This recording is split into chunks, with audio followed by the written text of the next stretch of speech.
Welcome to Reading with Mycroft. The following presentation is from a previous live stream on Twitch TV. Go to twitch.tv/Mycroft999SC for a schedule of upcoming live streams, and click follow to be notified of new live streams on Twitch as they occur. If you find the following video pleasing in any way, please press the like and subscribe buttons. All right then, we're going to start with Chapter 5 of Jane Eyre. 5 o'clock had hardly struck on the morning of the 19th of January when Bessie brought a candle into my closet and found me already up and nearly dressed. I had risen half an hour before her entrance, and had washed my face and put on my clothes by the light of a half-moon just setting, whose rays streamed through the narrow window near my crib. I was to leave Gateshead that day by a coach which passed the lodge gates at 6 a.m. Bessie was the only person yet risen. She had lit a fire in the nursery, where she now proceeded to make my breakfast. Few children can eat when excited with the thoughts of a journey, nor could I. Bessie, having pressed me in vain to take a few spoonfuls of the boiled milk and bread she had prepared for me, wrapped up some biscuits in a paper and put them into my bag. Then she helped me on with my pelisse and bonnet, and wrapping herself in a shawl, she and I left the nursery. As we passed Mrs. Reed's bedroom, she said, "Will you go in?" "Hello, Jenna." "Will you go in and bid Mrs. goodbye?" "No, Bessie. She came to my crib last night when you were gone down to supper, and said I need not disturb her in the morning, or my cousins either, and she told me to remember that she had always been my best friend, and to speak of her and be grateful to her accordingly." "What did you say, miss?" "Nothing." I covered my face with the bedclothes and turned from her to the wall. "That was wrong, Miss Jane." "It was quite right, Bessie. Your missus has not been my friend. She has been my foe." "Oh, Miss Jane, don't say so." "Goodbye to Gateshead," cried I, as we passed through the hall and went out the front door. The moon was set, and it was very dark. Bessie carried a lantern, whose light glanced on wet steps and gravel roads sodden by a recent thaw. Raw and chill was the winter morning. My teeth chattered as I hastened down the drive. There was a light in the porter's lodge. When we reached it, we found the porter's wife just kindling her fire. My trunk, which had been carried down the evening before, stood corded at the door. It wanted but a few minutes of 6, and shortly after that hour had struck, the distant roll of wheels announced the coming coach. I went to the door and watched its lamps approach rapidly through the gloom. "Is she going by herself?" asked the porter's wife. "Yes." "And how far is it?" 50 miles. "What a long way. I wonder Mrs. Reed is not afraid to trust her so far alone." The coach drew up. There it was at the gates, with its 4 horses and its top laden with passengers. The guard and coachman loudly urged my haste. The trunk was hoisted up. I was taken from Bessie's neck, to which I clung with kisses. "Be sure and take good care of her," cried she to the guard, as he lifted me into the inside. "Aye, aye," was the answer. The door was slapped to. A voice exclaimed, "All right," and on we drove. Thus I was severed from Bessie and Gateshead, thus whirled away to unknown, and, as I then deemed, remote and mysterious regions. Congratulations. Good luck. I remember but little of the journey. I only know that the day seemed to me of a preternatural length, and that we appeared to travel over hundreds of miles of road. We passed through several towns, and in one, a very large one, the coach stopped. The horses were taken out, and the passengers alighted to dine. I was carried into an inn, where the guard wanted me to have some dinner, but, as I had no appetite, he left me in an immense room with a fireplace at each end, a chandelier pendant from the ceiling. Thank you, Henaroo.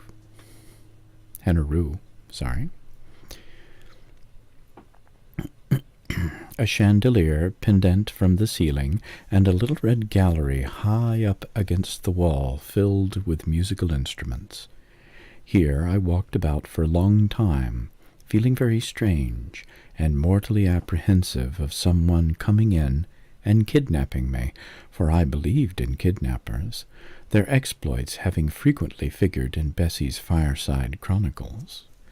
At last the guard returned. Once more I was stowed away in the coach.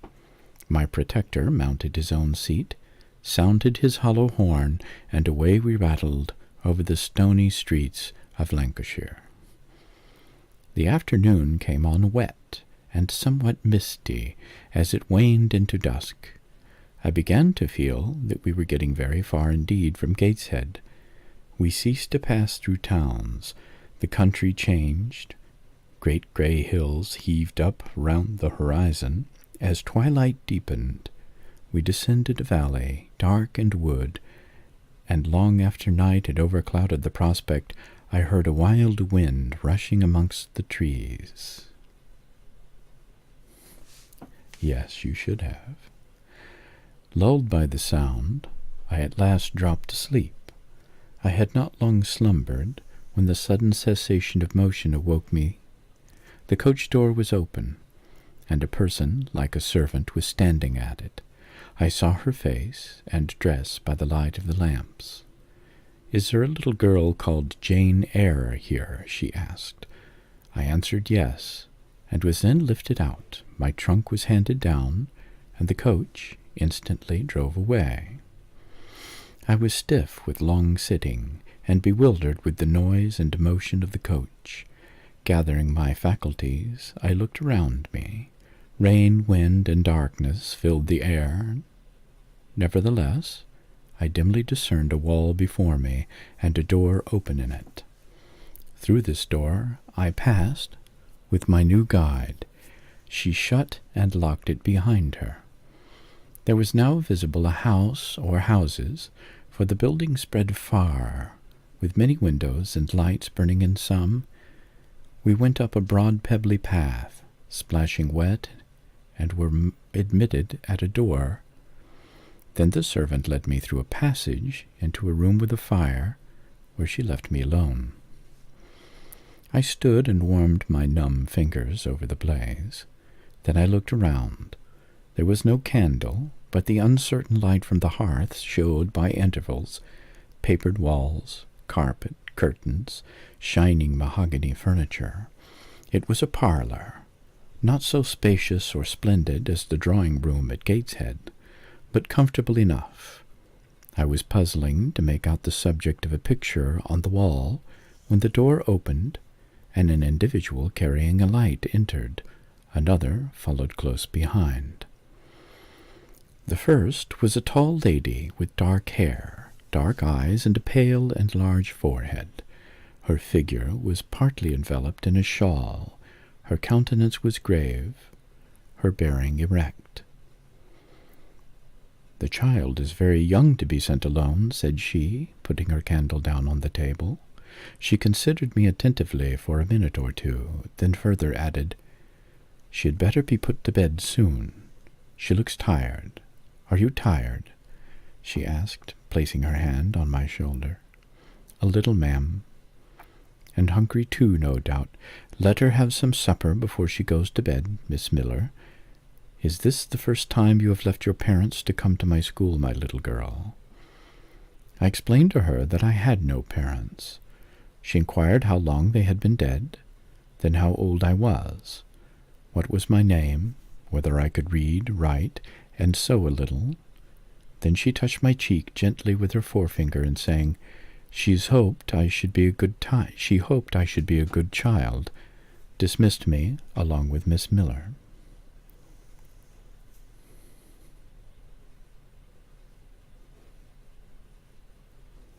Well, that is one way to get thrown out. I will say your ability to type a straight sentence is encouraging. You actually have better writing skills than some people I know with master's degrees. The lady I had left might be about 29. The one who went with me appeared some years younger. The first impressed me by her voice, look, and air. Miss Miller was more ordinary, ruddy in complexion, though of a careworn countenance, hurried in gait and action, like one who had always a multiplicity of tasks at hand. She looked, indeed, what I afterwards found she really was, an under-teacher. Led by her, I passed from compartment to compartment, from passage to passage, of a large and irregular building, till, emerging from the total and somewhat dreary silence pervading that portion of the house we had traversed, we came upon the hum of many voices, and presently entered a wide long room with great deal tables, 2 at each end, on each of which burnt a pair of candles, and seated all around on benches, a congregation of girls of every age, from 9 or 10 to 20. Seen by the dim light of the dips, their number to me appeared countless, though not in reality exceeding 80. They were uniformly dressed in brown stuff frocks of quaint fashion and long holland pinafores. It was the hour of study.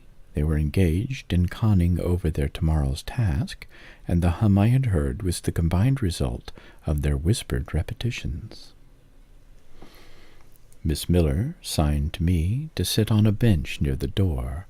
Then, walking up to the top of the long room, she cried out, "Monitors, collect the lesson books and put them away."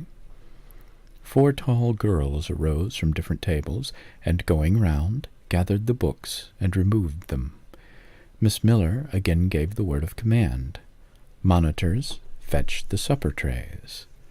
The tall girls went out and returned presently, each bearing a tray, with portions of something, I knew not what, arranged thereon, and a pitcher of water, and a mug in the middle of each tray. The portions were handed round. Those who liked took a draught of the water, the mug being common to all. When it came to my turn, I drank, for I was thirsty, but did not touch the food, excitement and fatigue rendering me incapable of eating. I now saw, however, that it was a thin oaten cake sheared into fragments. The meal over, prayers were read by Miss Miller, and the classes filed off 2 and 2 upstairs. Thank you. The meal over, prayers were read by Miss Miller, and the classes...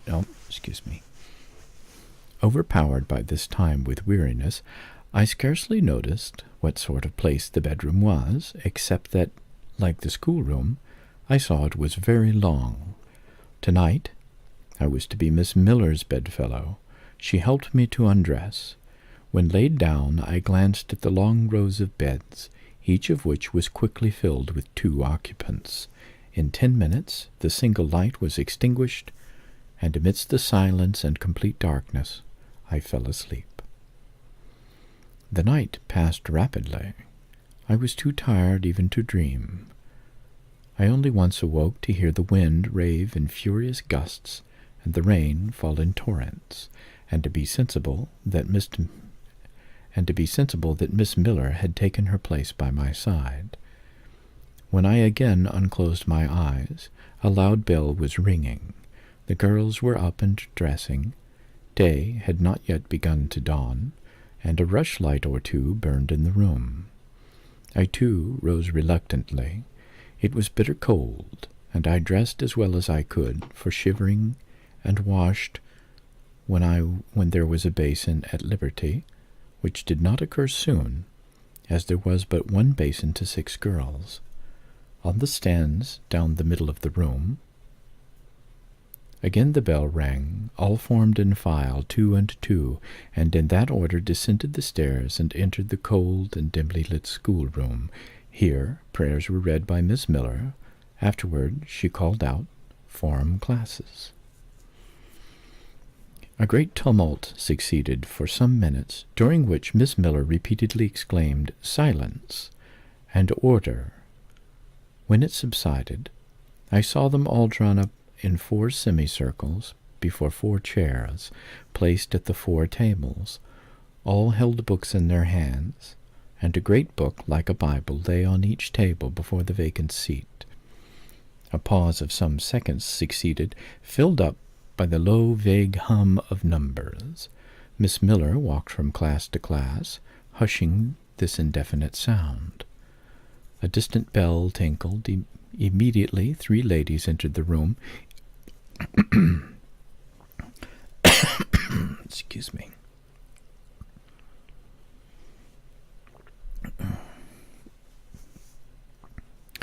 Immediately 3 ladies entered the room.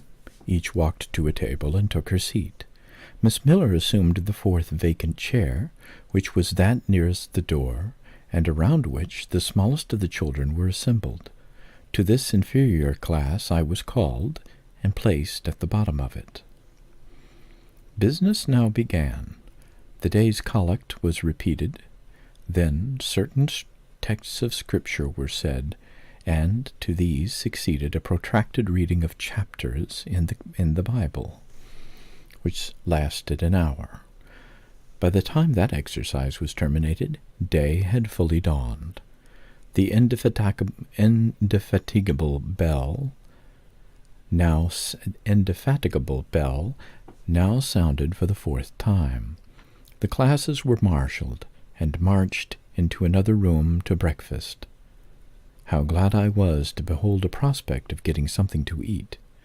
I was now nearly sick from inanition, having taken so little the day before. The refectory was a great, low-ceiled, gloomy room.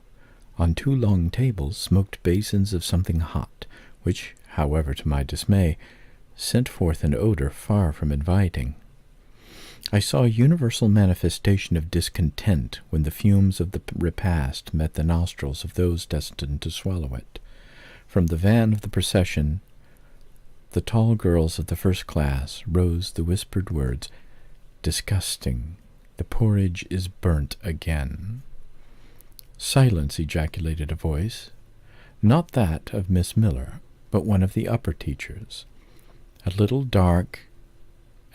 and dark personage, smartly dressed, but of somewhat morose aspect, who installed herself at the top of one table, while a more buxom lady presided at the other. I looked in vain for her. I had first seen the night before. She was not visible. Miss Miller occupied the foot of the table where I sat, and a strange, foreign-looking elderly lady, the French teacher, as I afterwards found, took the corresponding seat at the other board. A long grace was said, and a hymn sung. Then a servant brought in some tea for the teachers, and the meal began. Ravenous, and now very faint, I devoured a spoonful or 2 of my portion without thinking of its taste. But, the first edge of hunger blunted, I perceived I had got in hand a nauseous mess. Burnt porridge is almost as bad as rotten potatoes. Famine itself soon sickens over it. The spoons were moved slowly. I saw each girl tasted her food and tried to swallow it, but in most cases the effort was soon relinquished. Breakfast was over, and none had breakfasted. Thanks being returned for what we had not got, and a second hymn chanted, the refectory was evacuated and for the schoolroom. I was one of the last to go out, and in passing the tables I saw one teacher take a basin of the porridge and taste it. She looked at the others. All of their countenances expressed displeasure, and one of them, the stout one, whispered, "Abominable stuff! How shameful!" A quarter of an hour passed before lessons began, during which the schoolroom was in glorious tumult. For that space of time it seemed to be permitted to talk loud and more freely, and they used their privilege. The whole conversation ran on the breakfast, which one and all abused roundly. Poor things! It was the sole consolation they had. Miss Miller was now the only teacher in the room. A group of great girls standing about her spoke with serious and sullen gestures. I heard the name of Mr. Brocklehurst pronounced by some lips, at which Miss Miller shook her head disapprovingly. But she made no great effort to check the general wrath. Doubtless she shared in it. A clock in the schoolroom struck 9. Miss Miller left her circle, and standing in the middle of the room, cried, "Silence! To your seats!" Discipline prevailed. In 5 minutes the confused throng was resolved into order, and comparative silence quelled the babble-clamor of tongues. The upper teachers now punctually resumed their posts, but still all seemed to wait. Ranged on benches down the sides of the room, the 80 girls sat motionless and erect. A quaint assemblage they appeared, all with plain locks combed from their faces, not a curl visible, in brown dresses, made high and surrounded by a narrow tucker about the throat, with little pockets of holland, shaped something like a Highlander's purse, tied in the front of their frocks, and destined to serve the purpose of a work-bag. All, too, wearing woolen stockings and country-made shoes, fashioned with brass buckles. Above 20 of those clad in this costume were full-grown girls, or rather young women. It suited them ill, and gave an air of oddity even to the prettiest. I was still looking at them, and also at intervals examining the teachers, none of whom precisely pleased me, for the stout one was a little coarse, the dark one not a little fierce, the foreigners harsh and grotesque, and Miss Miller, poor thing, looked purple, weather-beaten, and overworked, when, as my eye wandered from face to face, the whole school rose simultaneously, as if moved by a common spring. What was the matter? I had heard no order given. I was puzzled. Ere I had gathered my wits, the classes were again seated, but as all eyes were now turned to one point, mine followed the general direction, and I encountered the personage who had received me last night. She stood at the bottom of the long room, on the hearth, for there was a fire at each end. She surveyed the 2 rows of girls silently and gravely. Miss Miller, approaching, seemed to ask her a question, and having received her answer, went back to her place and said aloud, "Monitor of the first class, fetch the globes." While the direction was being executed, the lady consulted moved slowly up the room. I suppose I have a considerable organ of veneration, for I retain yet the sense of admiring awe with which my eyes traced her steps. Seen now, in broad daylight, she looked tall, fair, and shapely. Brown eyes, with a benignant light,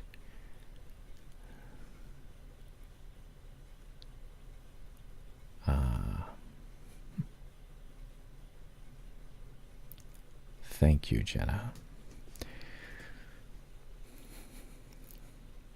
Brown eyes, with a benignant light in their irids, and a fine penciling of long lashes round, relieved the whiteness of her large front. Thank you, Ben. Benda. On each of her temples her hair, of a very dark brown, was clustered in round curls, according to the fashion of those times, when neither smooth bands nor long ringlets were in vogue. Her dress, also in the mode of the day, was of purple cloth, relieved by a sort of Spanish trimming of black velvet. A gold watch — watches were not so common then as now shone at her girdle. Let the reader add, to complete the picture, refined features, a complexion, if pale, clear, and a stately air and carriage, and he will have, at least as clearly as words can give it, a correct idea of the exterior of Miss Temple. Maria Temple, as I afterwards saw the name written in a prayer book entrusted to me to carry to church. The superintendent of Lowood, for such was this lady, having taken her seat before a pair of globes, placed on one of the tables, summoned the first class around her, and commenced giving a lesson on geography. Thank you, A13.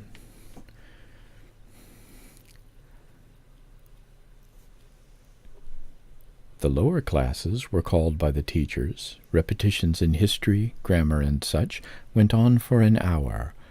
Writing and arithmetic succeeded, and music lessons were given by Miss Temple to some of the elder girls. The duration of each lesson was measured by the clock, which at last struck 12.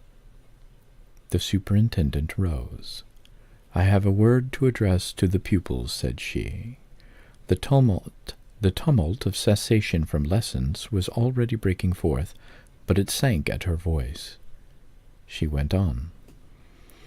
"You had this morning a breakfast which you could not eat. You must be hungry.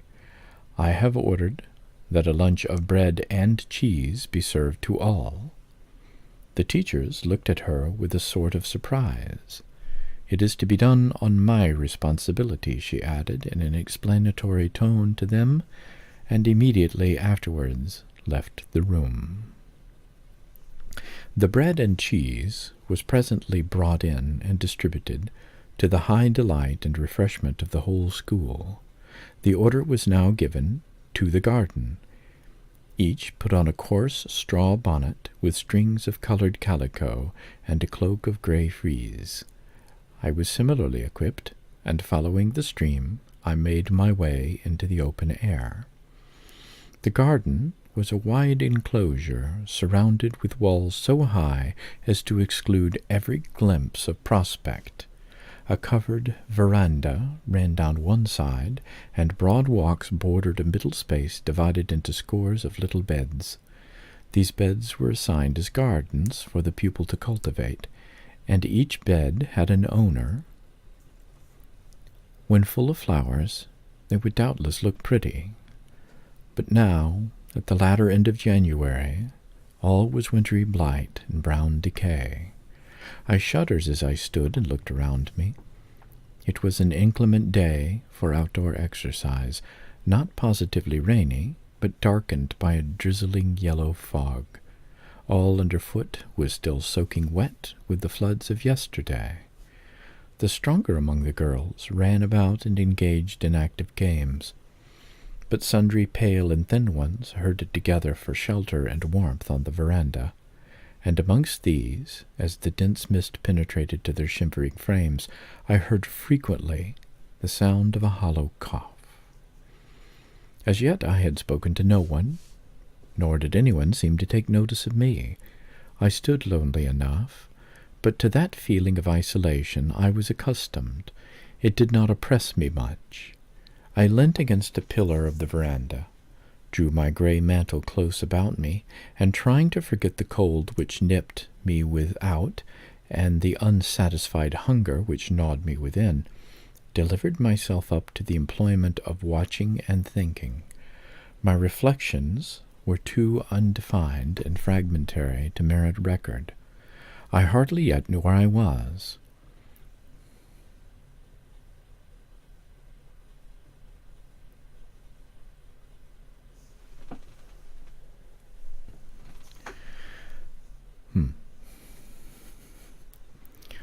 Gateshead in my past life seemed floated away to an immeasurable distance. The present was vague and strange, and the future I could form no conjecture. I looked around the covenant-like garden, and then up at the house, a large building, half of which seemed gray and old, the other half quite new. The new part, containing the schoolroom and the dormitory, was lit by mullioned and latticed windows, which gave it a church-like aspect. A stone tablet over the door bore this inscription: Lowood Institution. This portion was rebuilt A.D., and they don't even have the numbers here, so I can't say, 1782. I'll just pick something. By Naomi Brocklehurst, of Brocklehurst Hall, in this county. Let your light so shine before men that they may see your good works and glorify your Father which is in heaven. St. Matthew, verse 16. I read these words over and over again. I felt that an explanation belonged to them, and was unable fully to penetrate their import. I was still pondering the significance of institution, and endeavoring to make out a connection between the first words and the verse of Scripture, when the sound of a cough close behind me made me turn my head. I saw a girl sitting on a stone bench near. She was bent over a book, on the perusal of which she seemed intent. From where I stood, I could see the title. It was Rasselas, a name that struck me as strange and consequently attractive. In turning a leaf, she happened to look up, and I said to her directly, "Is your book interesting?" I had already formed the intention of asking her to lend it to me some day. "I like it," she answered, after a pause of a second or two, during which she examined me. "What is it about?" I continued. I hardly know where I found the hardihood thus to open a conversation with a stranger. The step was contrary to my nature and habits, but I think her occupation touched a chord of sympathy with me somewhere, for I too liked reading. Though of a frivolous and childish kind, I could not digest or comprehend the serious or substantial. "You may look at it," replied the girl, offering me the book. I did so. A brief examination convinced me that the contents were less taking than the title. Rasselas looked dull to my trifling taste.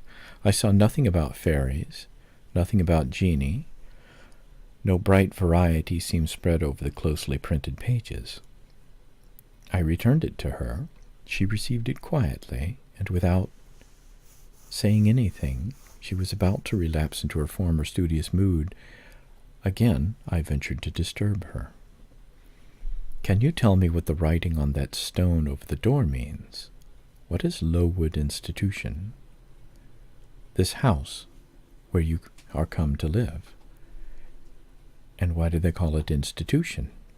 Is it in any way different from other schools?" "It is partly a charity school. You and I and all the rest of us are charity children. I suppose you are an orphan. Are not either your father or mother dead?" "Both died before I can remember." "Well, all the girls here have lost either one or both parents, and this is called an institution for educating orphans. Do we pay no money? Do they keep us for nothing?" "We pay, or our friends pay, £15 a year for each." "Then why do they call us charity children?" "Because £15 is not enough for board and teaching, and the deficiency is supplied by subscription." "Who subscribes?" "Different benevolent-minded ladies and gentlemen in this neighborhood and in London." "Who was Naomi Brocklehurst?" "The lady who built the new part of this house, as that tablet records, and whose son overlooks and directs everything here." "Why?" Because he is treasurer and manager of the establishment." "Then this house does not belong to that tall lady who wears a watch, and who said we were to have some bread and cheese?" "To Miss Temple? Oh, no, I wish it did. She has to answer to Mr. Brocklehurst for all she does. Mr. Brocklehurst buys all our food and all our clothes." "Does he live here?" "No, 2 miles off, at Large Hall." "Is he a good man?" "He is a clergyman, and is said to do a great deal of good." Did you say that tall lady was called Miss Temple? Yes. And what are the other teachers called? The one with red cheeks is called Miss Smith. She attends to the work and cuts out, for we make our own clothes, our frocks and pelisses, and everything. The little one with black hair is Miss Satchard. She teaches history and grammar, and hears the second-class repetitions. And the one who wears a shawl and has a pocket handkerchief tied to her side with a yellow ribbon is Madame Pierrot. She comes from Lille in France and teaches French. Do you like the teachers? Well enough. Do you like the little black one and the Madame, I cannot pronounce her name, as you do? Miss Scatcherd is hasty. You must take care not to offend her. Madame Pierrot is not a bad sort of person. But Miss Temple is the best, isn't she? Miss Temple is very good and very clever. She is above the rest, because she knows far more than they do. Have you been long here? 2 years. Are you an orphan? My mother is dead. Are you happy here? You ask rather too many questions. I have given you answers enough for the present. Now I want to read. But at that moment the summons sounded for dinner. All re-entered the house. The odor, which now filled the refectory, was scarcely more appetizing than that which regaled our nostrils at breakfast. The dinner was served in 2 huge tin-plated vessels, whence rose a strong steam redolent of rancid fat. I found the mess to consist of indifferent potatoes and strange shreds of rusty meat, mixed and cooked together. Of this preparation, a tolerably abundant plateful was apportioned to each pupil. I ate what I could, and wondered within myself whether every day's fare would be like this. After dinner, we immediately adjourned to the schoolroom. Lessons recommenced, and were continued till 5 o'clock. The only marked event of the afternoon was that I saw the girl with whom I had conversed in the veranda dismissed in disgrace by Miss Scatcherd from history class and sent to stand in the middle of the large schoolroom. The punishment seemed to me in a high degree ignominious, especially for so great a girl. She looked 13 or upwards. I expected she would show signs of great distress and shame, but to my surprise she neither wept nor blushed. Composed, though grave, she stood the central mark of all eyes. How can she bear it so quietly, so firmly? I asked of myself. Were I in her place, it seems to me I should wish the earth to open and swallow me up. She looks as if she were thinking of something beyond her punishment, beyond her situation, of something not round here nor before her. I have heard of daydreams. Is she in a daydream now? Her eyes are fixed on the floor, but I am sure they do not see it. Her sight seems turned in, gone down into her heart. She is looking at what she can remember, I believe, not at what is really present. I wonder what sort of a girl she is, whether good or naughty. Soon after 5 p.m. we had another meal, consisting of a small mug of coffee and half a slice of brown bread. I devoured my bread and drank my coffee with relish, but I should have been glad of as much more. I was still hungry. Half an hour's recreation succeeded, then study, then the glass of water and the piece of oat cake, prayers, and bed. Such was my first day at Lowood.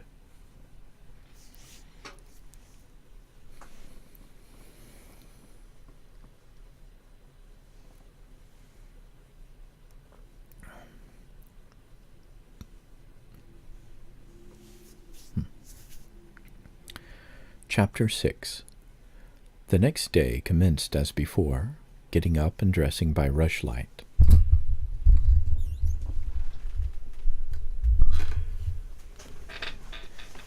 But this morning we were obliged to dispense with the ceremony of washing. The water in the pitchers was frozen. A change had taken place in the weather the preceding evening, and a keen northeast wind, whistling through the crevices of our bedroom windows all night long, had made us shiver in our beds, and turned the contents of the Eyres to ice. Before the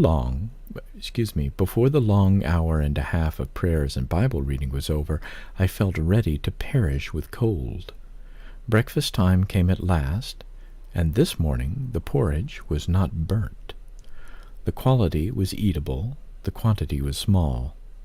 How small my portion seemed! I wished it had been doubled.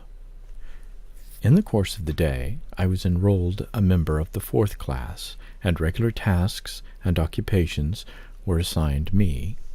Hitherto, I had only been a spectator of the proceedings at Lowood. I was now to become an actor therein.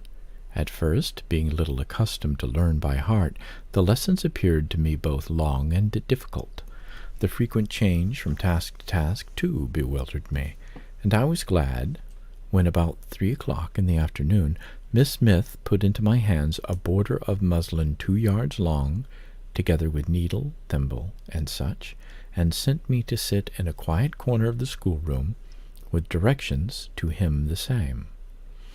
At that hour most of the others were sewing likewise, but one class still stood around Miss Scatcherd's chair reading, and as all was quiet, the subject of their lessons could be heard, together with the manner in which each girl acquitted herself, and the animadversions or commendations of Miss Scatcherd on the performance. It was in English history. Among the readers I observed my acquaintance of the veranda. At the commencement of the lesson, her place had been at the top of the class, but for some error of pronunciation or some inattention to stops, she was suddenly sent to the very bottom. Even in that obscure position, Miss Scatcherd continued to make her an object of constant notice. She was constantly addressing to her such phrases as to follow. Burns, such as it seems that was her name, the girls were all called by their surnames, as boys are elsewhere. Burns, you are standing on the side of your shoe. Turn your toes out immediately. Burns, you poke your chin most unpleasantly. Draw it in. Burns, I insist on your holding your head up. I will not have you before me in that attitude. And so on, and so on. A chapter having been read through twice, the books were closed, and the girls examined. The lesson had comprised part of the reign of Charles I, and there were sundry questions about tonnage and poundage and ship money, which most of them appeared unable to answer. Still, every little difficulty was solved instantly when it reached Burns.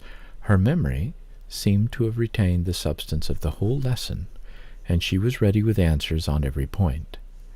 I kept expecting that Miss Scatcherd would praise her attention, but instead of that she suddenly cried out, "You dirty, disagreeable girl, you never cleaned your nails this morning."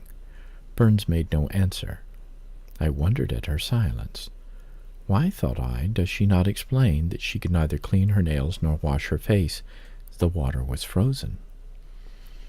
My attention was now called off by Miss Smith. Thank you, Justice. My attention was now called off by Miss Smith, desiring me to hold a skein of thread while she was winding it. She talked to me from time to time, asking whether I had ever been at school before, whether I could mark, stitch, knit, and such, till she dismissed me. I could not pursue my observations on Miss Scatcherd's movements. When I returned to my seat, that lady was just delivering an order of which I did not catch the import, but Burns immediately left the class, and going into the small inner room where the books were kept, returned in half a minute carrying in her hand a bundle of twigs tied together at one end. This ominous tool she presented to Miss Scatcherd with respectful courtesy. Then she quietly, and without being told, unloosed her pinafore, and the teacher instantly and sharply inflicted on her neck a dozen strokes from the bunch of twigs. Not a tear rose to Burns' eye, and while I paused from my sewing, because my fingers quivered at the spectacle, with a sentiment of unavailing and impotent anger. Not a feature of her pensive face altered its ordinary expression. "Hardened girl!" exclaimed Miss Scatcherd. "Nothing can correct you of your slatternly habits. Carry the rod away." Burns obeyed. I looked at her narrowly as she emerged from the book-closet. She was just putting back her handkerchief into her pocket, and the trace of a tear glistened on her thin cheek. The play hour in the evening, I thought, the pleasantest fraction of the day at Lowood. The bit of bread, the draught of coffee swallowed at 5 o'clock, had revived vitality. If it had not satisfied hunger, the long restraint of the day was slackened. The schoolroom felt warmer than in the morning, its fires being allowed to burn a little more brightly, to supply in some measure the place of candles not yet introduced. The ruddy gloaming, the licensed uproar, the confusion of many voices gave one a welcome sense of liberty. On the evening of the day on which I had seen Miss Scatcherd flog her pupil Burns, I wandered as usual among the forms and tables and laughing groups without a companion, yet not feeling lonely. When I passed the windows, I now and then lifted a blind and looked out. It snowed fast. A drift was already forming against the lower panes. Putting my ear close to the window, I could distinguish from the gleeful tumult within the disconsolate moan of the wind outside. Probably, if I had lately left a good home and kind parents, this would have been the hour when I should most keenly have regretted the separation. That wind would then have saddened my heart. This obscure chaos would have disturbed my peace. As it was, I derived from both a strange excitement, and reckless and feverish, I wished the wind to howl more wildly, the gloom to deepen to darkness, and the confusion to rise to clamor. Jumping over forms and creeping under tables, I made my way to one of the fireplaces. There, kneeling by the high wire fender, I found Burns, absorbed, silent, abstracted from all around her by the companionship of a book which she read by the dim glare of the embers. "Is it still Rasselas?" I asked, coming behind her. "Yes," she said, "and I have just finished it." And in 5 minutes more she shut it up. I was glad of this. Now, thought I can perhaps get her to talk. I sat down by her on the floor. "What is your name besides Burns?" "Helen." "Do you come from a long way from here?" "I come from a place farther north, quite on the borders of Scotland." "Will you ever go back?"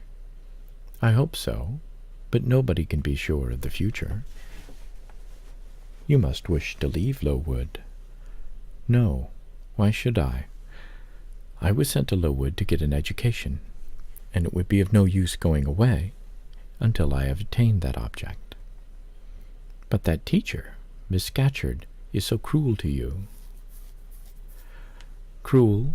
No, not at all. She is severe. She dislikes my faults. And if I were in your place, I should dislike her. I should resist her. If she struck me with that rod, I should get it from her hand. I should break it under her nose." "Probably you would do nothing of the sort, but if you did, Mr. Brocklehurst would expel you from the school. That would be a great grief to your relations. It is far better to endure patiently a smart which nobody feels but yourself, than to commit a hasty action whose evil consequences will extend to all connected with you. And besides, the Bible bids us return good for evil." "But then it seems disgraceful to be flogged and to be sent to stand in the middle of the room full of people, and you are such a great girl. I am far younger than you, and I could not bear it." "Yet it would be your duty to bear it, if you could not avoid it. It is weak and silly to say you cannot bear what is your fate to be required to bear." I heard her with wonder. I could not comprehend this doctrine of endurance, and still less could I understand or sympathize with the forbearance she expressed for her chastiser. Still, I felt that Helen Burns considered things by a light invisible to my eyes. I suspected she might be right and I wrong, but I would not ponder the matter deeply. Like Felix, I put it off to a more convenient season.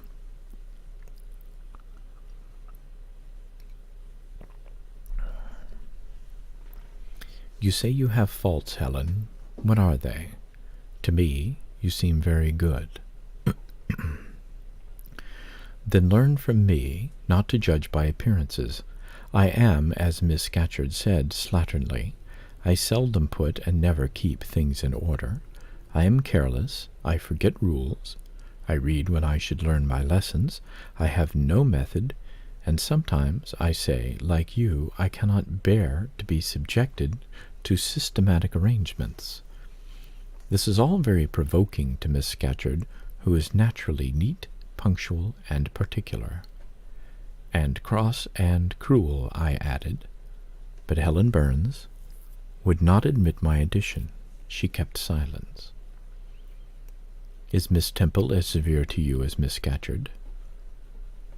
At the utterance of Miss Temple's name, a soft smile flitted over her grave face. Miss Temple is full of goodness. It pains her to be severe to anyone, even the worst in the school.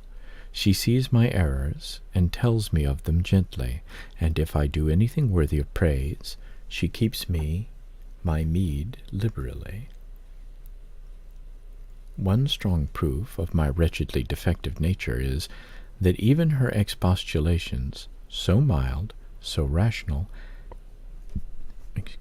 have not influence to cure me of my faults, and even her praise, though I value it most highly, cannot stimulate me to continued care and foresight.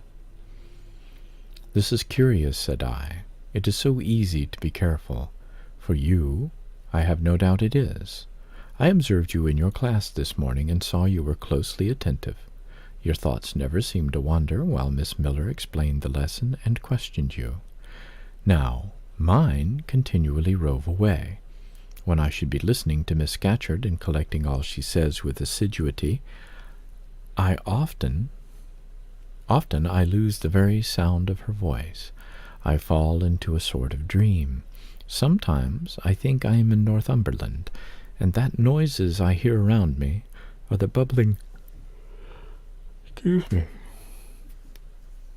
the bubbling of a little brook which runs through a deep den near our house. Then, when it comes my turn to reply, I have to be awakened, and having heard nothing of what was read for listening to the visionary brook, I have no answer ready. Yet how well you replied this afternoon. It was mere chance.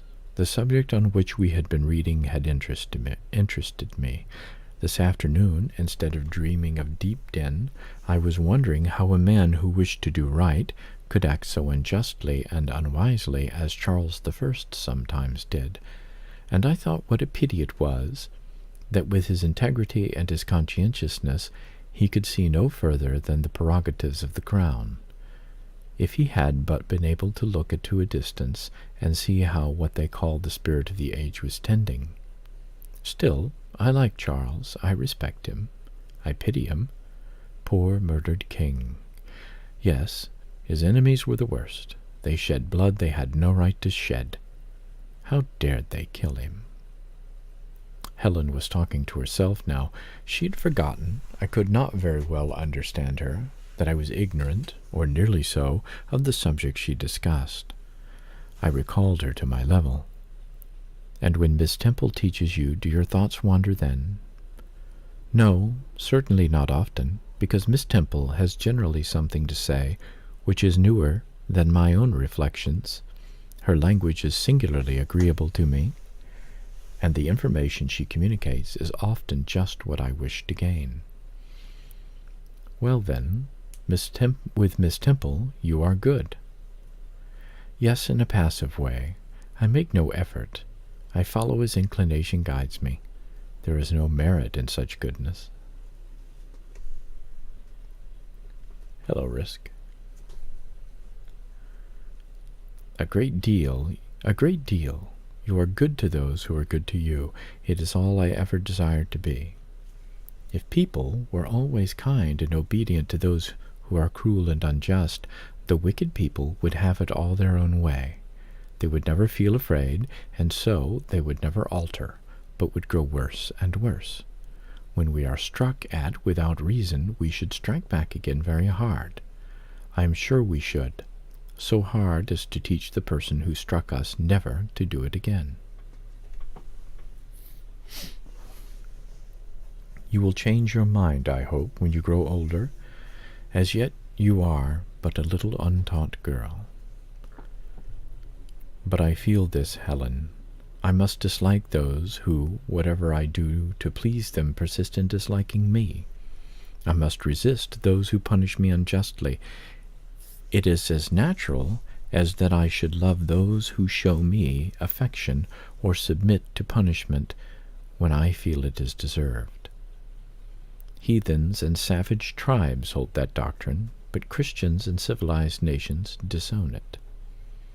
How? I don't understand. It is not violence that best overcomes hate, nor vengeance that most certainly heals injury. What then? Read the New Testament and observe what Christ says and how he acts. Make his word your rule and his conduct your example. What does he say? Love your enemies. Bless them that curse you. Do good to them that hate you and despitefully use you. Then I should love Mrs. Reed, which I cannot do. I should bless her son John, which is impossible. In her turn, Helen Burns asked me to explain, and I proceeded forthwith to pour out, in my own way, the tale of my sufferings and resentments. Bitter and truculent when excited, I spoke as I felt, without reserve or softening. Helen had heard me patiently to the end. I expected she would then make a remark, but she said nothing. Well, I asked impatiently, is not Mrs. Reed a hard-hearted bad woman? She has been unkind to you, no doubt, because, you see, she dislikes your cast of character, as Miss Scatcherd does mine. But how minutely you remember all she has done and said to you. What a singularly deep impression her injustice seems to have made on your heart. No ill usage so brands its record on my feelings. Would you not be happier if you tried to forget her severity together with the passionate emotions it excited? Life appears to me too short to be spent in nursing animosity or registering wrongs. We are, and must be, one and all, burdened with faults in this world. But the time will soon come when, I trust, we shall put them off in putting off our corruptible bodies, when debasement and sin will fall from us with this cumbrous frame of flesh, and only the spark of the Spirit will remain, the impalpable principle of light and thought, pure as when it left the Creator to inspire the creature. Whence it came, it will return, perhaps again to be communicated to some being higher than man, perhaps to pass through gradations of glory from the pale human soul to brighten to the seraph. Surely it will never, on the contrary, be suffered to degenerate from man to fiend? No, I cannot believe that. I hold another creed, which no one ever taught me, and which I seldom mention, but in which I delight and to which I cling, for it extends hope to all. It makes eternity a rest, a mighty home, not a terror and an abyss. Besides, with this creed I can so clearly distinguish between the criminal and his crime. I can so sincerely forgive the first while I abhor the last. But this creed, revenge, never worries my heart. Degradation never too deeply disgusts me. Injustice never crushes me too low. I live in calm, looking to the end. No, I do not.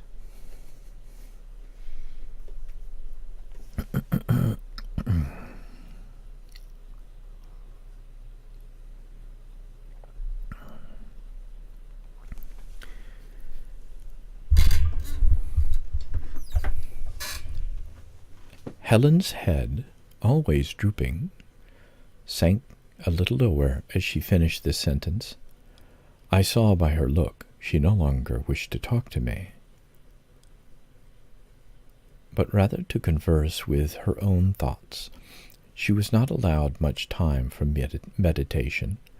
A monitor, a great rough girl, presently came up, exclaiming in a strong Cumberland accent, "Helen Burns, if you don't go and put your drawer in order and fold up your work this minute, I'll tell Miss Scatcherd to come and look at it." Helen sighed as her reverie fled, and getting up, obeyed the monitor without reply, as without delay.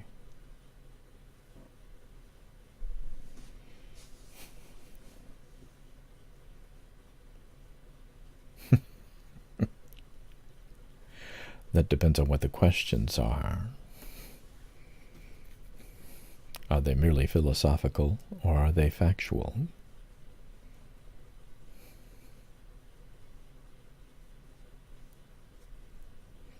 Ask away, but I don't promise to answer.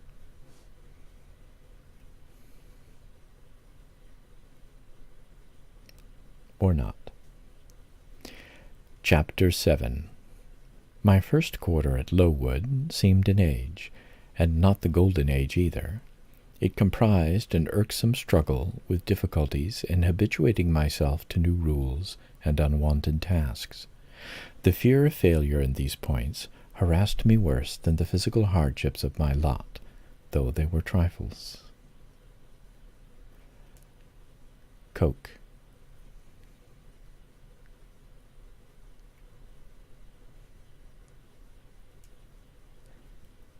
During January, February, and part of March, the deep snows, and after their melting, the almost impassable roads, prevented our stirring beyond the garden walls, except to go to church. But within these limits, we had to pass an hour every day in the open air. Our clothing was insufficient to protect us from the severe cold. We had no boots. The snow got into our shoes and melted there. Our ungloved hands became numbed and covered with chilblains, as were our feet. I remember well the distracting irritation I endured from this cause every evening, when my feet inflamed, and the torture of thrusting the swelled raw and stiff toes into my shoes in the morning. Then the scanty supply of food was distressing. With the keen appetites of growing children, we had scarcely sufficient to keep alive a delicate invalid. From this deficiency of nourishment resulted an abuse, which pressed hardly on the younger pupils. Whenever the famished great girls had an opportunity, they would coax or menace the little ones out of their portions.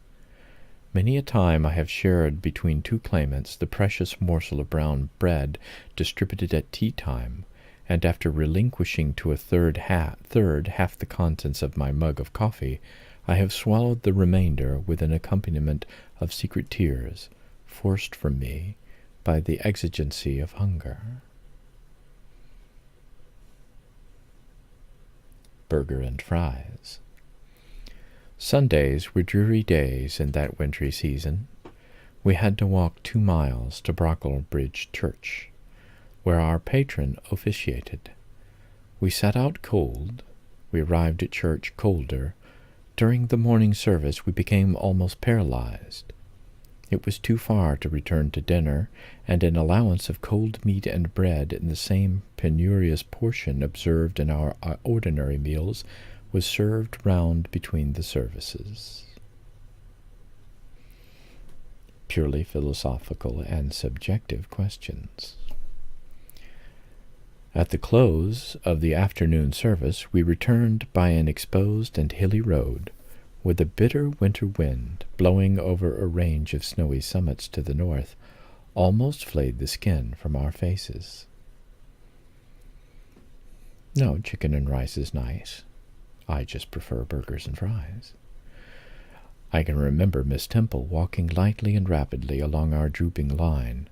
Her plaid cloak, which the frosty wind fluttered, gathered close around her, and encouraging us by precept and example to keep up our spirits and march forward, as she said, like stalwart soldiers.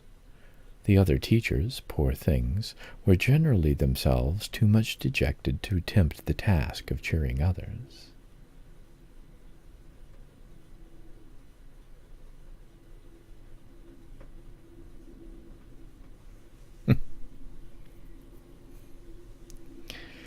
How we longed for the light and heat of a blazing fire when we got back.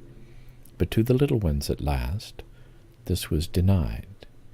Each hearth in the classroom was immediately surrounded by a double row of great girls, and behind them the younger children crouched in groups and wrapping their starved arms in their pinafores.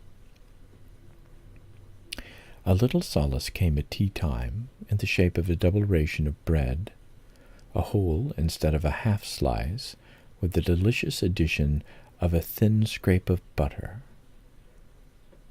It was the hebdomadal treat to which we all looked forward from Sabbath to Sabbath. I generally contrived to reserve a moiety of this bounteous repast for myself, but the remainder I was invariably obliged to part with. I cannot pick just one risk. There are too many good authors out there. The Sunday evening was spent in repeating by heart the Church Catechism and the 5th, 6th, and 7th chapters of St. Matthew, and in listening to the long sermon read by Miss Miller, whose irrepressible yawns attested her weariness.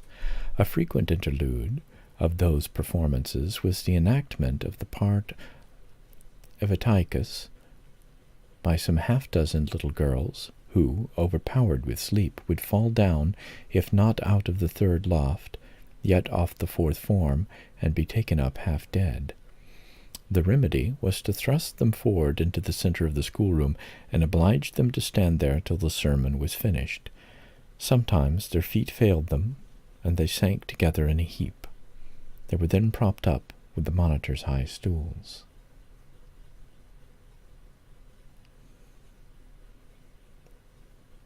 I've never read anything by either of them.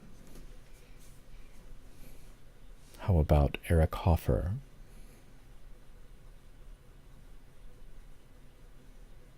Or Karl Popper? Or Jonathan Haidt? Peter Watson?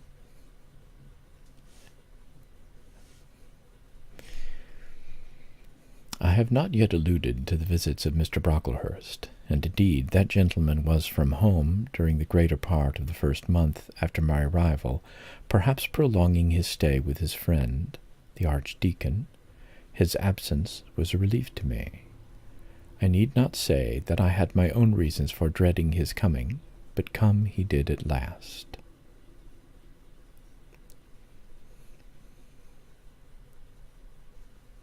Thoreau, Leaves of Grass, something like that. Actually, I thought he was rather emo, kind of a whiny bitch. I didn't enjoy him at all.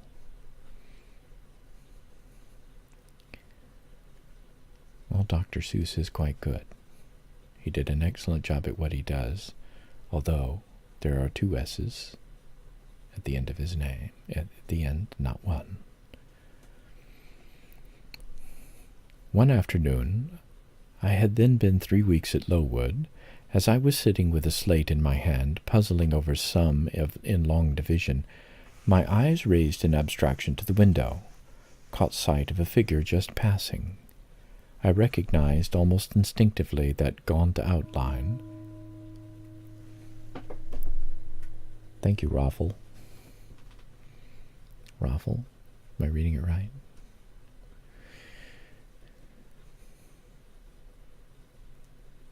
And when, 2 minutes after, all the school, teachers included, rose en masse, it was not necessary for me to look up in order to ascertain whose entrance they thus greeted. A long stride measured the schoolroom, and presently, beside Miss Temple, who herself had risen, stood the same black column which had frowned on me so ominously from the hearth-rug of Gateshead. I now glanced sideways at this piece of architecture. Yes, I was right. It was Mr. Brocklehurst, buttoned up in a surcoat, and looking longer, narrower, and more rigid than ever. I had my own reasons for being dismayed at this apparition. Too well I remembered the perfidious hints given by Mrs. Reed about my disposition and such.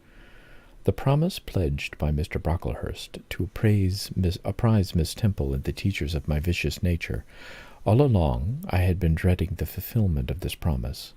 I had been looking out daily for the coming man, whose information respecting my past life and conversation was to brand me as a bad child forever. Now there he was.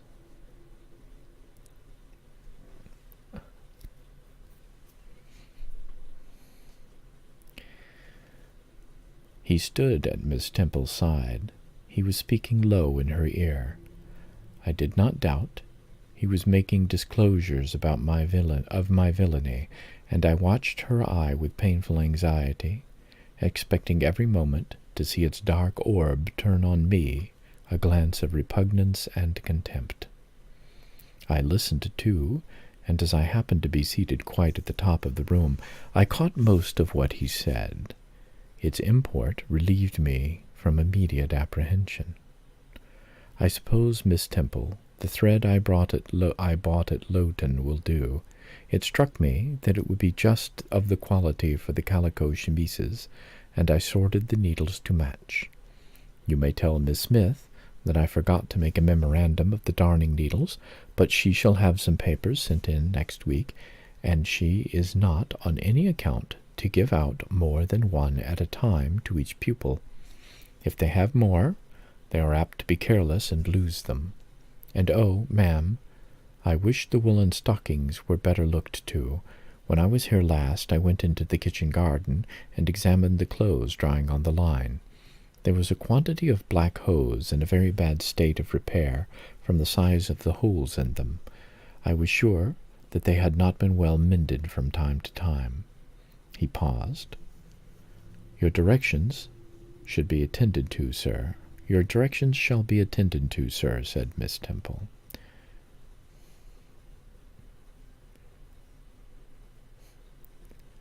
And, ma'am, he continued, the laundress tells me some of the girls have 2 clean tuckers in the week. It is too much. The rules limit them to 1. I think I can explain that circumstance, sir. Agnes and Catherine Johnstone were invited to take tea with some friends at Lowton last Thursday, and I gave them leave to put on clean tuckers for the occasion. Mr. Brocklehurst nodded. Well, for once it may pass, but please not to let the circumstances occur too often. And there is another thing which surprises me. I find, in settling accounts with the housekeeper, that a lunch consisting of bread and cheese has twice been served out to the girls during the past fortnight. How is this? I looked over the regulations and find no such meal as lunch mentioned. Who introduced this innovation, and by what authority? I must be responsible for the circumstance, sir, replied Miss Temple. The breakfast was so ill prepared that the pupils could not possibly eat it, and I dared not allow them to remain fasting till dinner-time. Madam, allow me an instant.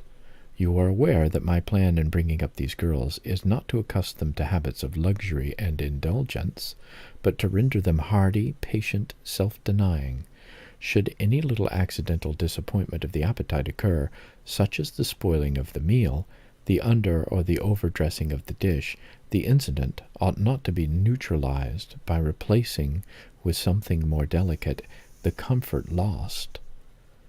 Thus pampering the body and obviating the aim of this institution, it ought to be improved to the spiritual edification of the pupils by encouraging them to evince fortitude under temporary privation.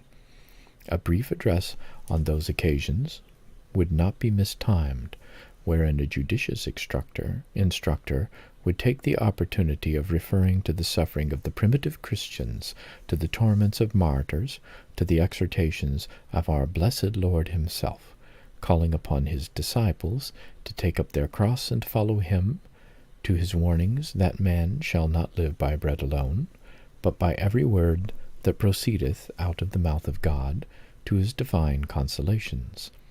If you suffer hunger or thirst for my sake, happy are ye.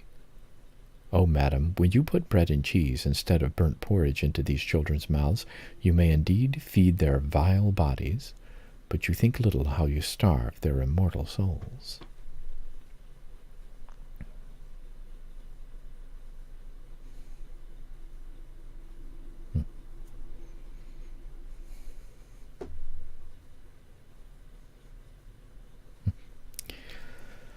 Mr. Brocklehurst again paused, perhaps overcome by his feelings. Miss Temple had looked down when he first began to speak to her, but she now gazed straight before her, and her face, naturally pale as marble, appeared to be assuming also the coldness and fixity of that material, especially her mouth, closed as it would have required a sculptor's chisel to open it, and her brow settled gradually into petrified severity.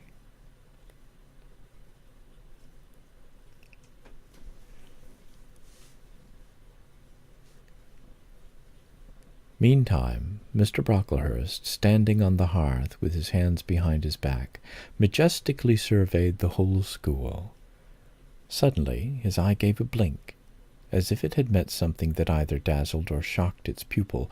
Turning, he said in more rapid accents than he had hitherto used, Miss Temple, what is that girl with curled hair? Red hair, ma'am, curled all over. And extending his cane, he pointed to the awful object, his hand shaking as he did so. That is Julia Severn, replied Miss Temple very quietly. Julia Severn, ma'am, and why has she or any other curled hair? Why, in defiance of every precept and principle of this house, does she conform to the world so openly, here in an evangelical charitable establishment, as to wear her hair one mass of curls? Julia's hair curls naturally, returned Miss Temple, still more quietly. Naturally, yes, but we are not to conform to nature. I wish these girls to be the children of grace. And why that abundance? I have again and again intimated that I desire the hair to be arranged closely, modestly, plainly. Miss Temple, that girl's hair must be cut off entirely. I will send a barber tomorrow, and I see others who have far too much of the excrescence.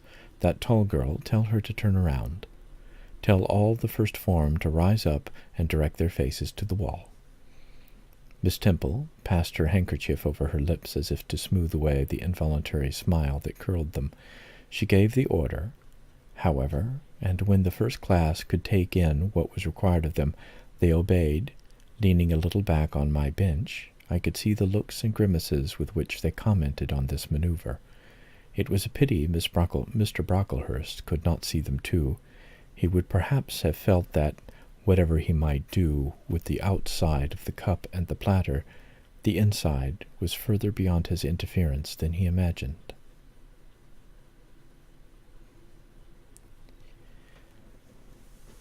He scrutinized the reverse of these living medals for 5 minutes, some 5 minutes, then pronounced sentence. The words fell like the knell of doom. All those top-knots must be cut off. Miss Temple seemed to remonstrate. Madam, he pursued, I have a master to serve whose kingdom is not of this world. My mission is to mortify in these girls the lusts of the flesh, to teach them to clothe themselves with shamefacedness and sobriety, not with braided hair and costly apparel, and each of the young persons before us has a string of hair twisted in plaits, which vanity itself might have woven. These, I repeat, must be cut off. Think of the time wasted Here Mr. Brocklehurst was interrupted.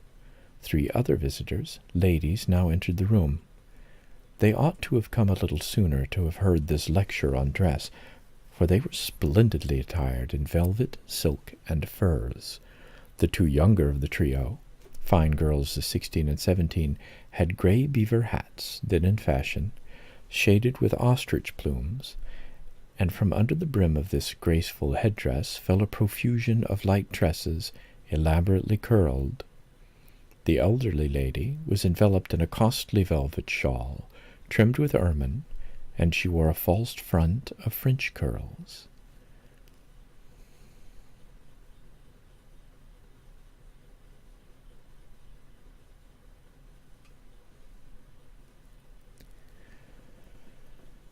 These ladies were deferentially received by Miss Temple as Mrs. and the Misses Brocklehurst, and conducted to seats of honor at the top of the room.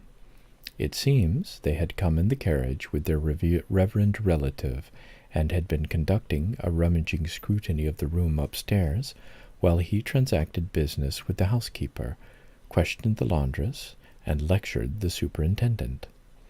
They now proceeded to address divers remarks and reproofs to Miss Smith, who was charged with the care of the linen, and the inspectors of the dormitories, but I had no time to listen to what they said. Other matters called off, and enchanted my attention. Hitherto, while gathering up the discourse of Mr. Brocklehurst and Miss Temple, I had not at the same time neglected precautions to secure my personal safety, which I thought would be effected if I could only elude observation. To this end, I had sat well back on the form, and while seeming to be busy with my sum, had held my slate in such a manner as to conceal my face.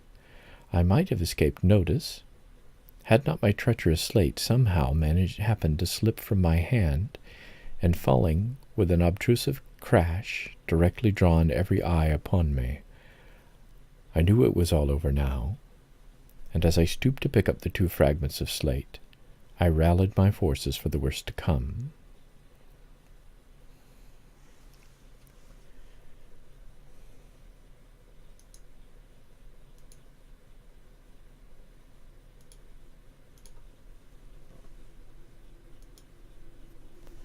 Don't push the limits, boys. A careless girl, said Mr. Brocklehurst, and immediately afterward, it is the new pupil, I perceive. And before I could draw breath, I must not forget I have a word to say respecting her. Then aloud, how loud it seemed to me, let the child who broke her slate come forward. Of my own accord I could not have stirred. I was paralyzed. But the two great girls who sit on each side of me set me on my legs, and pushed me towards the dread judge, and then Miss Temple gently assisted me to his very feet, and I caught her whispered counsel. Don't be afraid, Jane. I saw it was an accident. You shall not be punished. The kind whisper went to my heart like a dagger.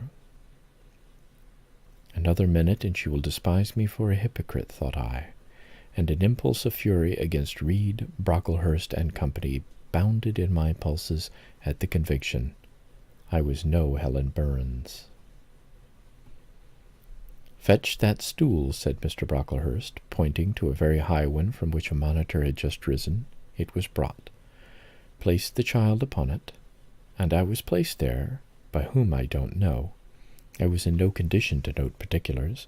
I was only aware that they had hoisted me up to the height of Mr. Brocklehurst's nose, that he was within a yard of me, and that a spread of orange and purple silk pelisses and a cloud of silvery plumage extended and waved below me. Mr. Brocklehurst hemmed. Ladies, said he, turning to his family, Miss Temple, teachers and children, you all see this girl? Of course they did, for I felt their eyes directed like burning glasses upon my scorched skin. You see she is yet young. You observe she possesses the ordinary form of childhood. God has graciously given her the shape that he has given to all of us. No signal deformity points her out as a marked character. Who would think that the evil one had already found a servant and agent in her? Yet such I grieve to say is the case. A pause, in which I began to steady the palsy of my nerves and to feel that the Rubicon was passed, and that the trial, no longer to be shirked, must be firmly sustained. "My dear children," pursued the black marble clergyman with pathos, "this is a sad and melancholy occasion, for it becomes my duty to warn you that this girl, who might be one of God's own lambs, is a little castaway, not a member of the true flock, but evidently an interloper and an alien. You must be on your guard against her. You must shun her example, if necessary, avoid her company, exclude her from your sports, and shut her out from your converse. Teachers, you must watch her, keep eyes on her movements, weigh well her words, scrutinize her actions, punish her body to save her soul, if indeed such salvation be possible. For, my tongue falters while I tell it, this girl, this child, the native of a Christian land, worse than many a little heathen who says its prayers to Brahma and kneels before Juggernaut, this girl is a liar." Now came a pause of 10 minutes, during which I, by this time in perfect possession of my wits, observed all the female Brocklehursts produce their pocket handkerchiefs and apply them to their optics, while the elderly lady swayed herself to and fro, and the 2 younger ones whispered, "How shocking!" Mr. Brocklehurst resumed.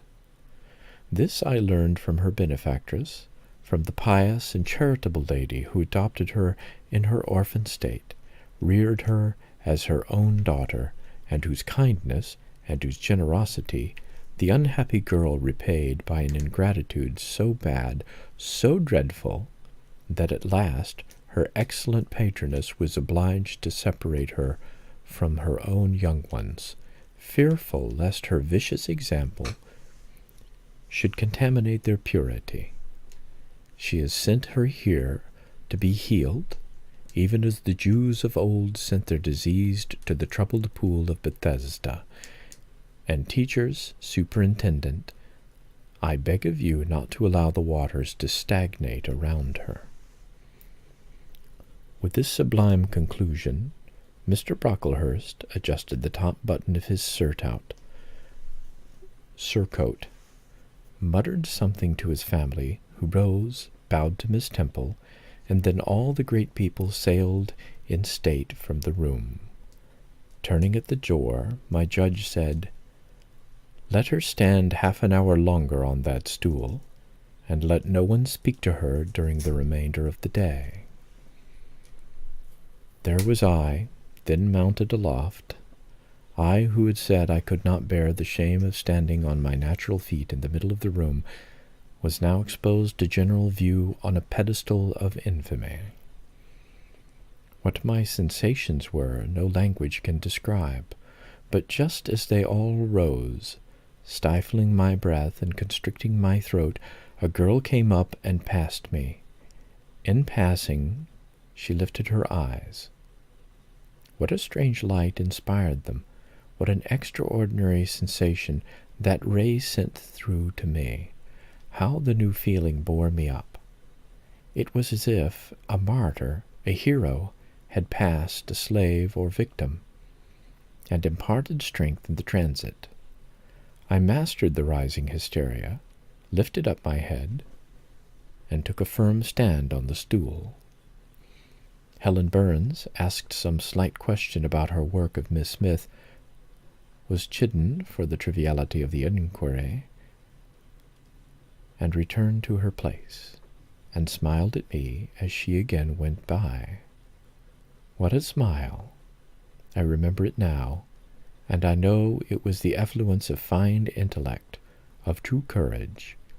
It lit up her marked lineaments, her thin face, her sunken gray eye, like a reflection from the aspect of an angel. Yet, at that moment, Helen Burns wore on her arm the untidy badge. Scarcely an hour ago I had heard her condemned by Miss Scatcherd to a dinner of bread and water on the morrow because she had blotted an exercise in copying it out. Such is the imperfect nature of man. Such spots are there on the disk of the clearest planet, and eyes like Miss Scatcherd's can only see those minute defects and are blind to the full brightness of the orb.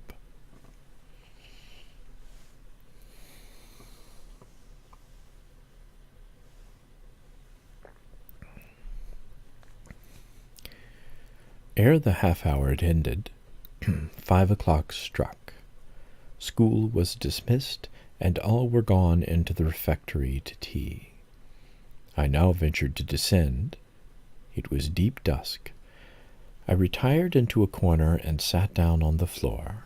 The spell by which I had been so far supported began to dissolve.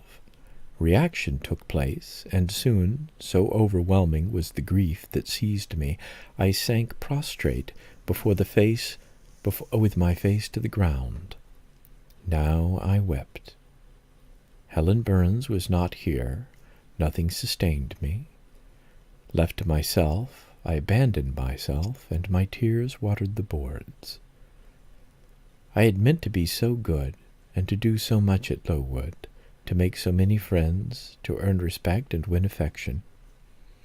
Already I had made visible progress. That very morning I had reached the head of my class. Miss Miller had praised me warmly. Miss Temple had smiled approbation. She had promised to teach me drawing and to let me learn French, if I continued to make similar improvements 2 months longer, and then I was well received by my fellow pupils, treated as an equal by those of my own age, and not molested by any. Now, here I lay again, crushed and trodden on, and could I ever rise more? Never, I thought, and ardently I wished to die. While sobbing out this wish in broken accents, someone approached. I started up. Again Helen Burns was near me. The fading fires just showed her coming up the long, vacant room. She brought my coffee and bread. "Come, eat something," she said.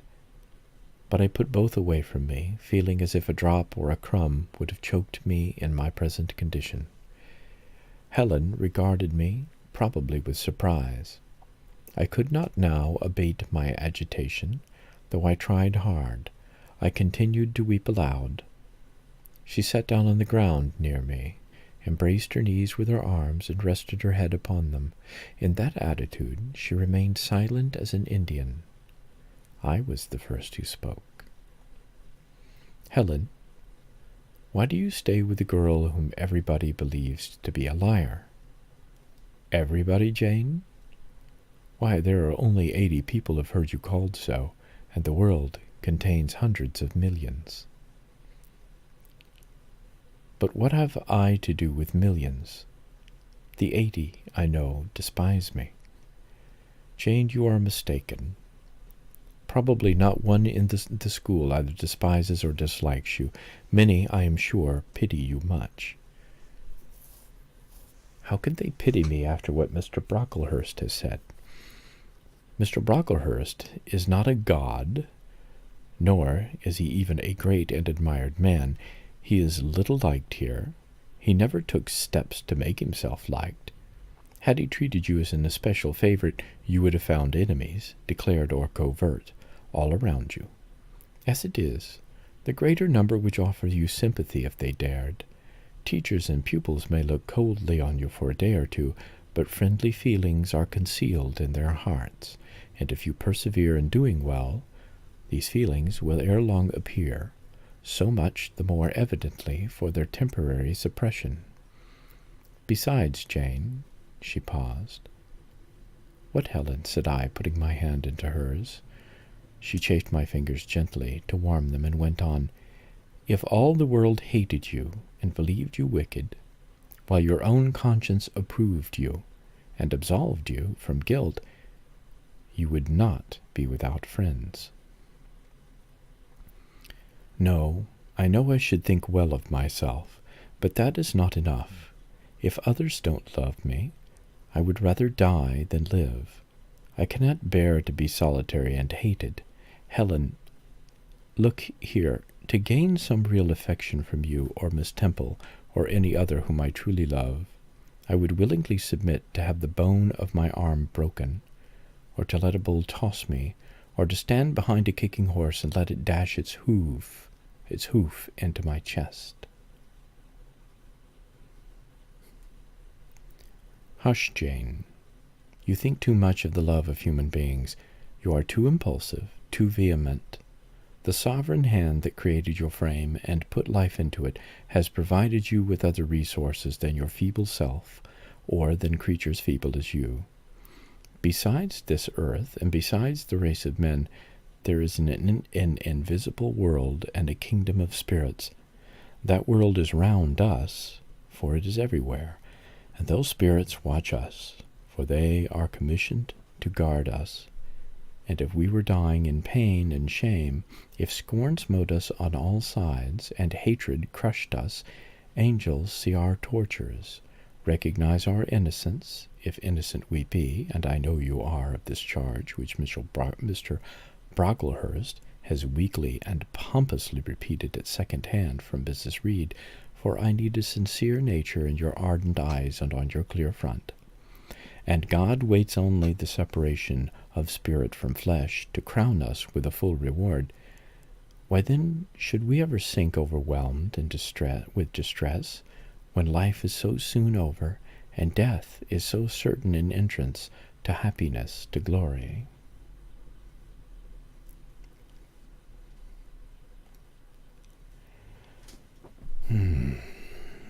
I was silent. Helen had calmed me, but in the tranquillity she imparted there was an alloy of inexpressible sadness. I felt the impressions of woe as she spoke, but I could not tell whence it came, and when, having done speaking, she breathed a little fast and coughed a short cough, I momentarily forgot my own sorrows to yield a vague concern for her. Resting my head on Helen's shoulder, I put my arms round her waist.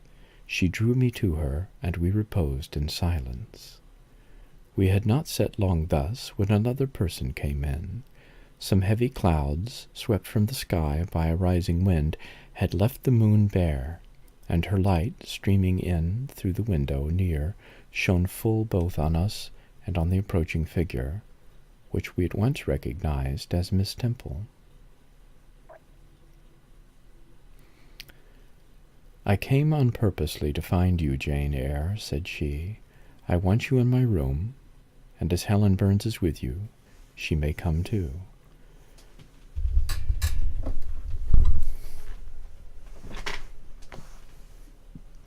We went, following the superintendent's guidance.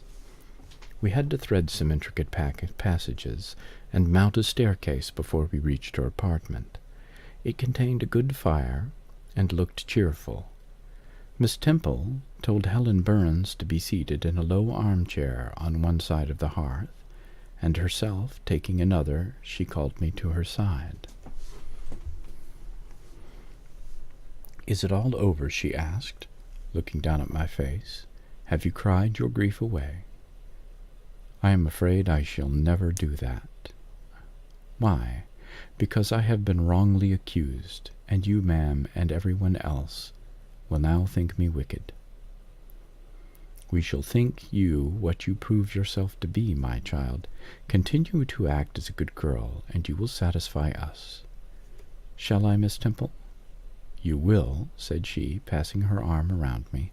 "And now tell me, who is the lady whom Mr. Brocklehurst called your benefactress?" "Mrs. Reed, my uncle's wife. My uncle is dead, and he left me to her care." "Did she not then adopt you of her own accord?" "No, ma'am. She was sorry to have to do it. But my uncle, as I have often heard the servants say, got her to promise before he died that she would always keep me."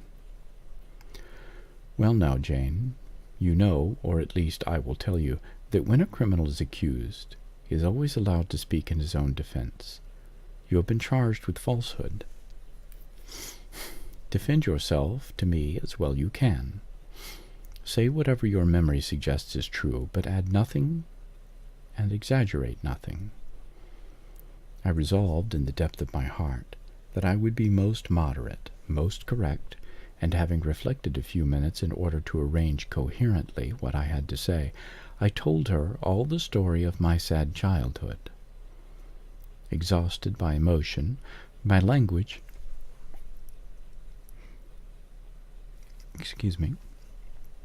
Exhausted by emotion, my language was more subdued than it generally was when it developed that sad theme. And mindful of Helen's warnings against the indulgence of resentment, I infused into the narrative far less of gall and wormwood than ordinary. Thus restrained and simplified, it sounded more credible. I felt, as I went on, that Miss Temple fully believed me.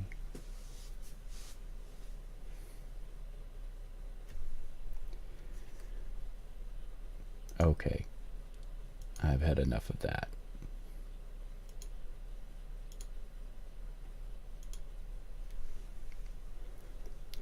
In the course of the tale, I had mentioned Mr. Lloyd as having come to see me after the fit, for I never forgot the, to me, frightful episode of the Red Room, in detailing which my excitement was sure in some degree to break bounds, for nothing could soften in my recollection the spasm of agony which clutched my heart when Mrs. Reed spurned my wild supplication for pardon and locked me a second time in the dark and haunted chamber.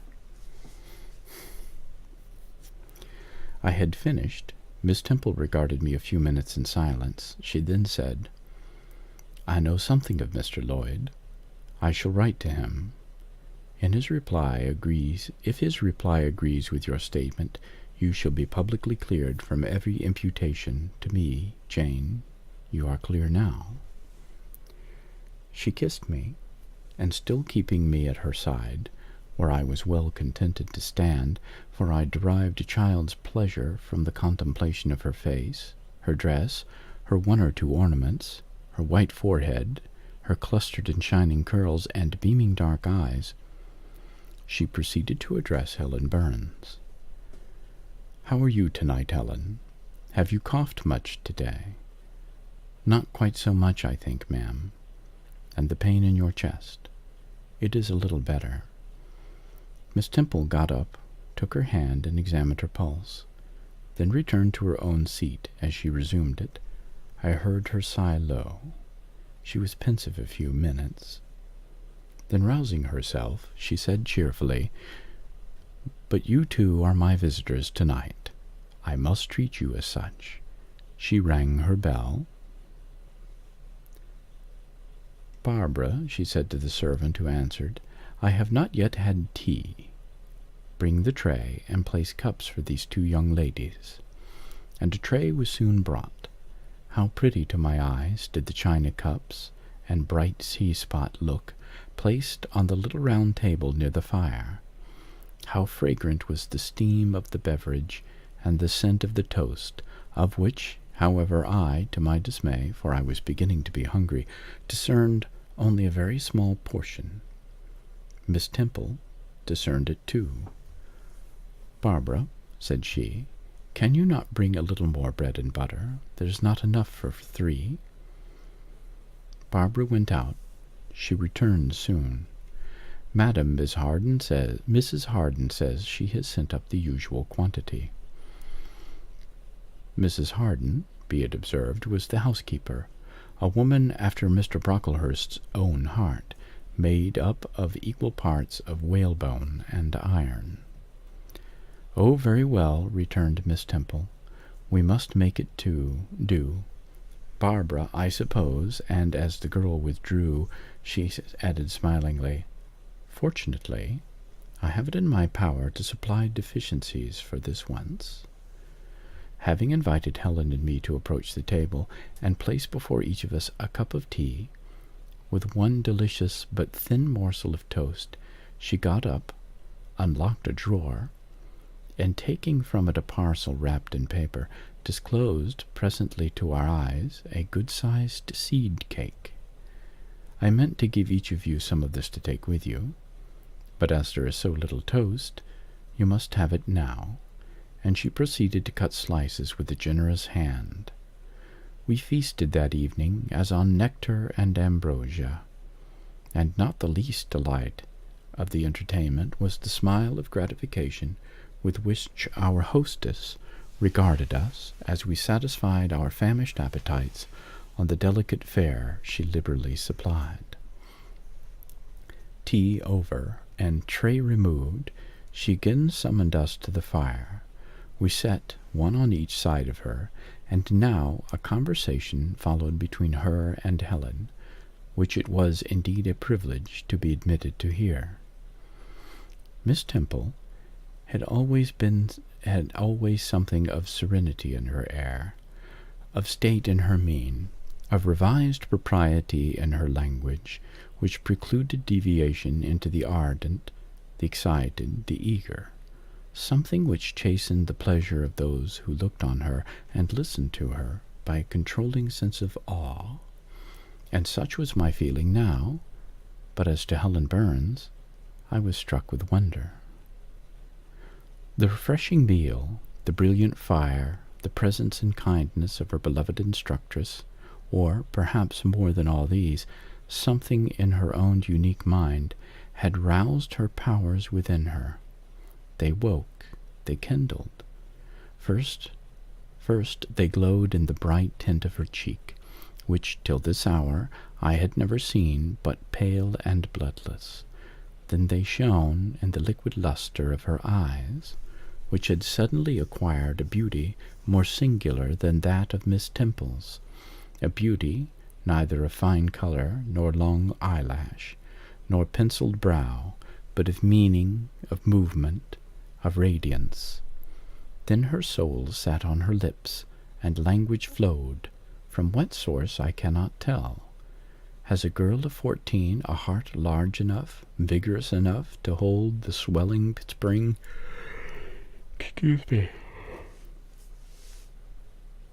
to hold the swelling spring of pure, full, fervid eloquence? Such was the characteristic of Helen's discourse on that, to me, memorable evening. Such was the characteristics of Helen's discourse on that, to me, memorable evening. Her spirit seemed hastening to live within a very brief span, as much as many live during a protracted existence. They conversed of things I had never heard of nations and times past, of countries far away, of secrets of nature discovered or guessed at. They spoke of books, how many they had read, what stores of knowledge they possessed.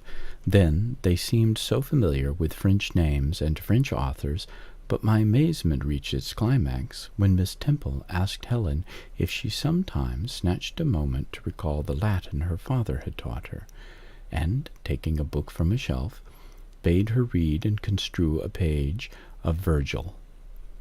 And Helen obeyed. My organ of veneration expanded at every sounding line. She had scarcely finished ere the bell announced bedtime. No delay could be admitted. Miss Temple embraced us both, saying as she drew us to her heart, "God bless you, my children." Helen she held a little longer than me. She let her go more reluctantly. It was Helen her eye followed to the door. It was for her she a second time breathed a sad sigh. For her she wiped a tear from her cheek. On reaching the bedroom, we heard the voice of Miss Scatcherd. She was examining drawers. She had just pulled out Helen Burns, and when we entered, Helen was greeted with a sharp reprimand, and told that tomorrow she should have half a dozen of untidily folded articles pinned to her shoulder. My things were indeed in shameful order, murmured Helen to me in a low voice. I intended to have arranged them, but I forgot. Next morning, Miss Scatcherd wrote in conspicuous characters on a piece of pasteboard the word slattern, and bound it like a phylactery around Helen's large, mild, intelligent, and benign-looking forehead. She wore it till evening, patient, unresentful, regarding it as a deserved punishment.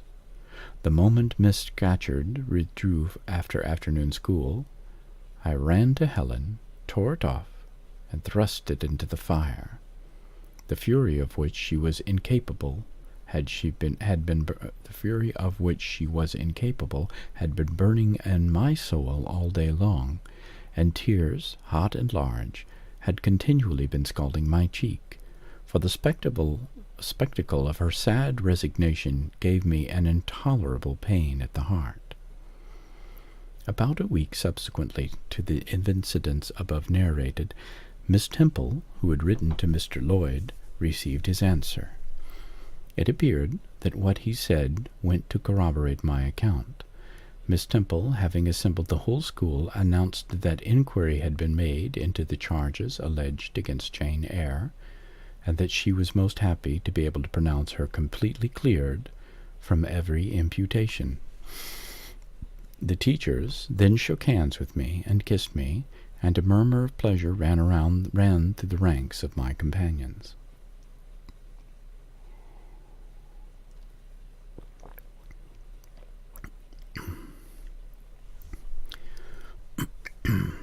Thus relieved of a grievous load, I from that hour set to work afresh, resolved to pioneer my way through every difficulty. I toiled hard, and my success was proportionate to my efforts. My memory, not naturally tenacious, improved with practice. Exercise sharpened my wits. In a few weeks I was promoted to a higher class. In less than 2 months I was allowed to commence French and drawing. I learned the first 2 tenses of the verb être, and sketched my first cottage, whose walls, by the by, outrivaled in slope those of the Leaning Tower of Pisa, on the same day. That night, on going to bed, I forgot to prepare in imagination the Barmecide supper of hot roast potatoes or white bread and new milk, with which I was wont to amuse my inward cravings. I feasted instead on the spectacle of ideal drawings which I saw in the dark, all the work of my own hands, freely penciled houses and trees, picturesque rocks and ruins, type-like groups of cattle, sweet paintings of butterflies hovering over unblown roses, of birds picking at ripe cherries, of wren's nest enclosing pearl-like eggs, wreathed about with young ivy sprays. I examined, too, in thought, the possibility of my ever being able to translate currently a certain little French story which Madame Pierrot had that day shown me. Nor was that problem solved to my satisfaction ere I fell sweetly asleep.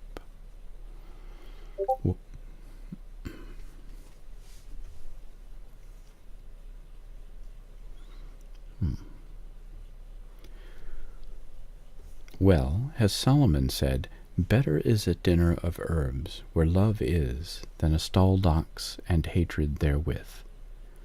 I should not now have exchanged Lowood, with all its privations, for Gateshead and its daily luxuries.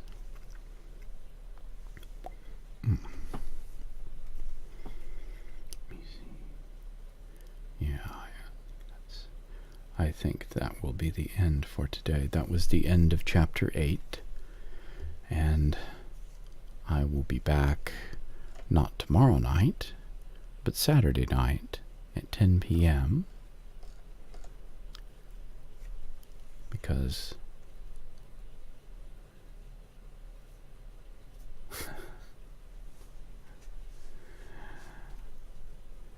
I can't really speak for more than a couple of hours too often.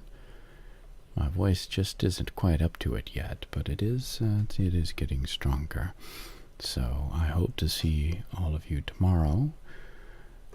Not tomorrow, sorry. Saturday when I come back, and which point we will be starting with Chapter 9 of Jane Eyre, which is full of incredibly long and winding sentences with asides and parentheses in the middle of them. It makes it very hard to read it, especially if you're reading cold like I am.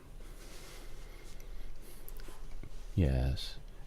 My equipment, by the way, Jenna, is down listed underneath. It is a nice microphone. Thank you. Thank you all, and good night. Sleep well.